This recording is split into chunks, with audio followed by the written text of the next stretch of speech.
mga ka-health, at kung bago ka pa lang dito sa channel, welcome dito sa Healthy Pinoy! Ngayon, pag-uusapan natin ang Mpox, dating kilala bilang monkeypox. Oo, totoo ito. May mga kaso na rin sa Pilipinas. Pero dapat ba tayong kabahan? O mas mahalaga bang maging handa? Sa video na ito, alamin natin ano ang Mpox, paano ito kumakalat, sintomas, paggamot, at pag-iwas, at ang pinakabago, Mpox cases sa Pilipinas. Kaya wag skip-skip, let's dive in! Ano ang Mpox? Ang Mpox ay isang infectious disease na dulot ng monkey virus.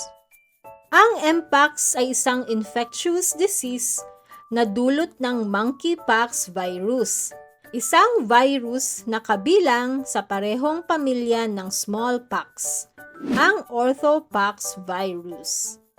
Unang nadetect ito noong 1958 sa mga unggoy, kaya tinawag na monkeypox. Pero ang unang human case ay naitala noong 1970 sa Africa.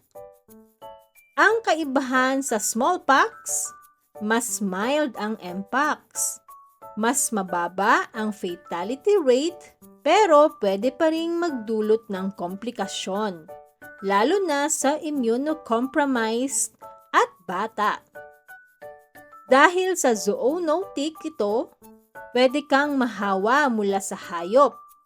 Pero ngayon, mas karaniwang tao sa tao na ang hawaan. Sintomas ng Mpox. Ang mga sintomas ay kadalasang nagsisimula 5 to 21 days matapos ma-expose. Narito ang mga palatandaan. Lagnat, pananakit ng ulo at katawan, namamagang kulani, pagkapagod, at ang pinakakilala, ang rashes o lesions na parang tigyawat o paltos, na kadalasang nagsisimula sa mukha, kamay, talampakan, o ari. Ang mga lesions na ito ay napaka-contagious. Kaya pag may nakita kang kakaibang pantal, huwag mo agad kamutin, lalo na kung may kontak ka sa ibang tao. Paano nahahawa ang Mpox? Ang Mpox ay hindi kasing dali ng COVID na lumilipat sa ere, pero nakakahawa pa rin. Narito kung paano ito lumilipat. Skin-to-skin contact sa taong may lesions. Mucous membranes contact, gaya ng laway, dugo, o sexual contact. Contaminated objects, gaya ng tuwalya, damit, o beddings. Respiratory droplets, kapag matagal kang malapit sa infected person. Fact: mas mataas ang risk sa mga taong may close contact, gaya ng live-in partners, health workers, at sexual contacts. Gamot at treatment. Ang magandang balita, sa karamihan ng kaso, gumagaling ang pasyente kahit walang specific na gamot. Ang treatment ay symptomatic o ayon sa nararamdaman. Paracetamol para sa lagnat, fluids at pahinga, iwasang kamutin ang rashes para maiwasan ang impeksyon. I-isolate ang sarili hanggang sa maghilom ang mga sugat. Sa ibang bansa, may mga antiviral drugs tulad ng Tecovirimat, pero limited ito at hindi pa widely available sa Pilipinas. Yes, may bakuna laban sa Mpox. Ginagamit ang smallpox vaccine dahil similar ang virus gaya ng Jaineos, at ACAM 2000. Pero sa ngayon, hindi pa ito available sa general public sa Pilipinas.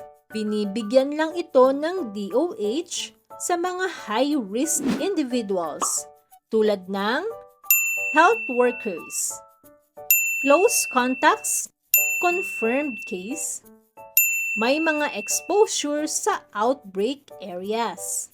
Kaya habang wala pang bakuna para sa lahat, ito muna ang mga dapat tandaan. Maghugas ng kamay palagi. Iwasan ang skin-to-skin contact sa may sintomas. Gumamit ng mask sa mataong lugar.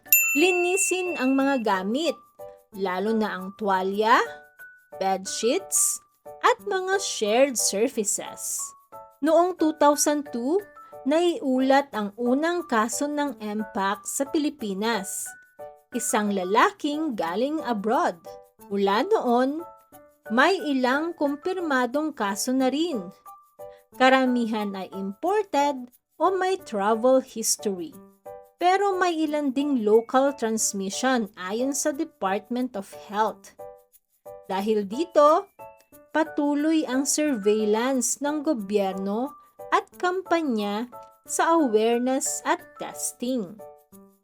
So mga ka-health, alerto pero hindi praning. Tulad ng ibang sakit, mas mapoprotektahan natin ang sarili kung alam natin ang impormasyon. I-recap natin mga ka-health. Ang Mpox ay viral, pero kadalasang mild. May sintomas gaya ng lagnat, rashes, at pananakit ng katawan. Nahahawas sa skin contact, laway o gamit ng infected na tao.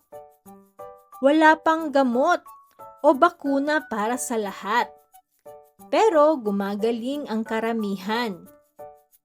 Prevention is key.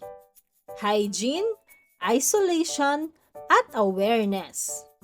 Kung may nararamdaman kang sintomas o may kakilala kang nagkakaroon ng kakaibang pantal, magpatingin agad sa health center o tawagan ang DOH hotlines. Kung nakatulong sa iyo ang video na ito, i-like, i-share, at i-subscribe sa Healthy Pinoy para sa mas marami pang health tips na makabuluhan sa bawat pamilyang Pilipino. Maraming salamat at hanggang sa susunod nating usapang kalusugan. Stay informed, stay healthy, dito lang sa Healthy Pinoy. Paalam mga ka-health!